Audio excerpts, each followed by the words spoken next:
Top quality और consistent performance के लिए सिर्फ सिल्वर पंप नाम याद रखना।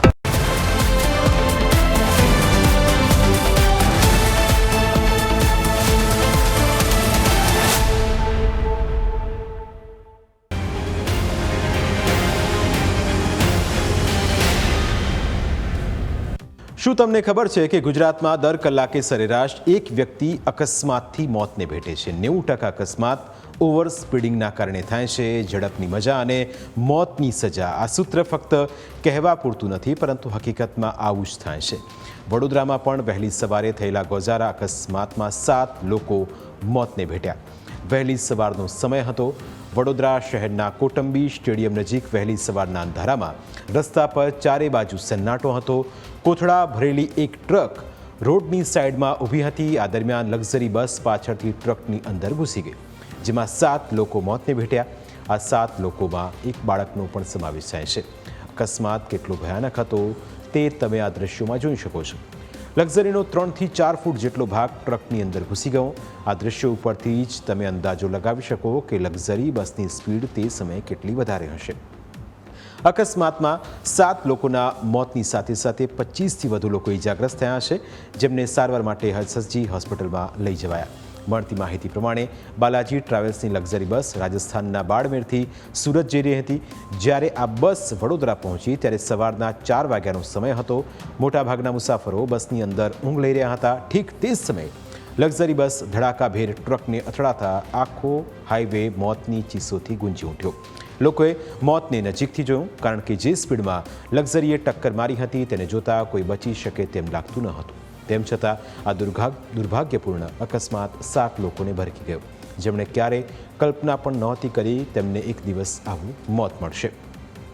અકસ્માત બાદ વડોદરા ફાયર બ્રિગેડની ટીમ ઘટના સ્થળે પહોંચી અને બચાવ કાર્ય શરૂ કર્યું, પરંતુ ફાયર બ્રિગેડે પણ આ કામ એટલા હાથે પાર પાડી શકે તેવી સ્થિતિ ન હતી, જેને પગલે એસડીઆરએફ અને એનડીઆરએફની પણ મદદ લેવામાં આવી.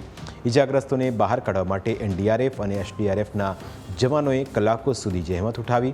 ઇજાગ્રસ્તોને સારવાર માટે લઈ જવાયા બાદ ટ્રક અને લક્ઝરી બંનેને રસ્તા ઉપરથી હટાવીને રસ્તો ક્લિયર કરવામાં આવ્યો હતો. एनडीआरएफ को अर्ली मॉर्निंग में ये कॉल मिला कि कोटाम्बी के पास एक बहुत ही दर्दनाक हादसा हुआ है, जिसमें एक बस और एक ट्रक की भिड़ंत हुई है. बस एक यात्री बस है जिसमें काफ़ी यात्री यात्रा कर रहे हैं. तो उसकी जानकारी मिलने के बाद हमने तुरंत अपनी अलर्ट टीम को यहाँ के लिए निकाला और हमारी टीम ने यहाँ पर पहुँचकर तुरंत रेस्क्यू ऑपरेशन की कार्रवाई प्रारंभ की. અકસ્માતમાં જે લોકોના મોત થયા છે તેમાં 30 વર્ષીય વિનોદ નરેશ ડામોર, 34 વર્ષીય મુકેશ જીવાજી ડિંડોર, 9 વર્ષીય પ્રીત હિતેશ ભાટિયા, 68 વર્ષીય મહેન્દ્રકુમાર પંડ્યા, પિંકી ભાટિયા અને એક અજાણ્યા પુરુષનો સમાવેશ થાય છે. જ્યારે 25 ઇજાગ્રસ્તોને એસએસજી હોસ્પિટલમાં સારવાર આપવામાં આવી રહી છે. બીજા એક દર્દીને ખાનગી હોસ્પિટલમાં સારવાર માટે લઈ જવાયો છે. સંપૂર્ણપણે તૈયારી થઈ છે. સવારે પદાધિકારીઓ પણ આવીને ગયા છે. એસએસજી હોસ્પિટલે ટ્રોમાના માસ કેઝ્યુઅલ્ટીના કેસીસ જે રીતે રિસીવ કરવા જોઈએ પ્રોટોકોલ પ્રમાણે રિસીવ થયા છે. એક ક્રિટિકલ દર્દીને એસઆઈસીયુમાં શિફ્ટ કરવામાં આવ્યા છે અને બાકીના સર્જરી ઓર્થોપેડિક્સ તજજ્ઞોની તપાસના આધારે એમની સારવાર ચાલુ છે.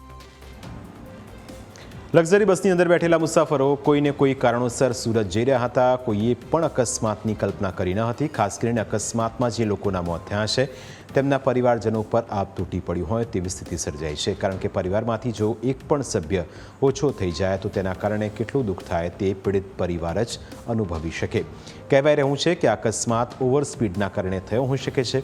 આવા મોટા અકસ્માતોમાં ઓવર સ્પીડ વધારે ઘાતક સાબિત થાય છે. જો લક્ઝરી બસની સ્પીડ ઓછી હોત તો 7 લોકોના મોતને ટાળી શકાયા હોત.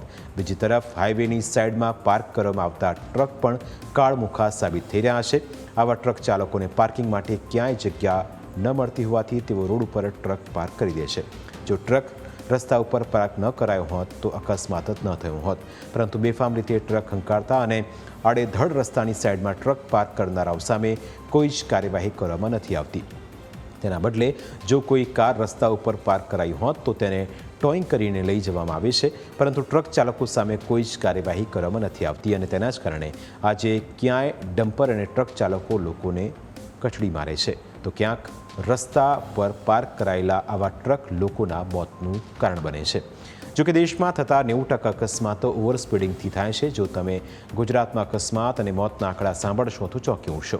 ગુજરાતમાં દર કલાકે જેટલા પણ લોકોના મોત થાય છે તેની સંખ્યા સતત વધી રહી છે. છેલ્લા 6 વર્ષના આંકડા ઉપર નજર કરશો તો આપને વધુ ખ્યાલ આવશે. વર્ષ 2020માં 13,398 અકસ્માત થયા હતા, જેમાં 6,170 લોકો મોતને ભેટ્યા હતા. વર્ષ 2021માં 15,186 અકસ્માત થયા, જેમાં 7,452 લોકો મોતને ભેટ્યા. તેવી જ રીતે વર્ષ 2022માં 15,751 અકસ્માત થયા, જેમાં 7,618 લોકો મોતને ભેટ્યા હતા. જ્યારે વર્ષ 2023માં 16,349 અકસ્માત થયા, જેમાં 7,854 લોકોના મોત થયા. વર્ષ 2024ની વાત કરીએ તો 15,588 અકસ્માત થયા, જેમાં 7,717 લોકો મોતને ભેટ્યા હતા.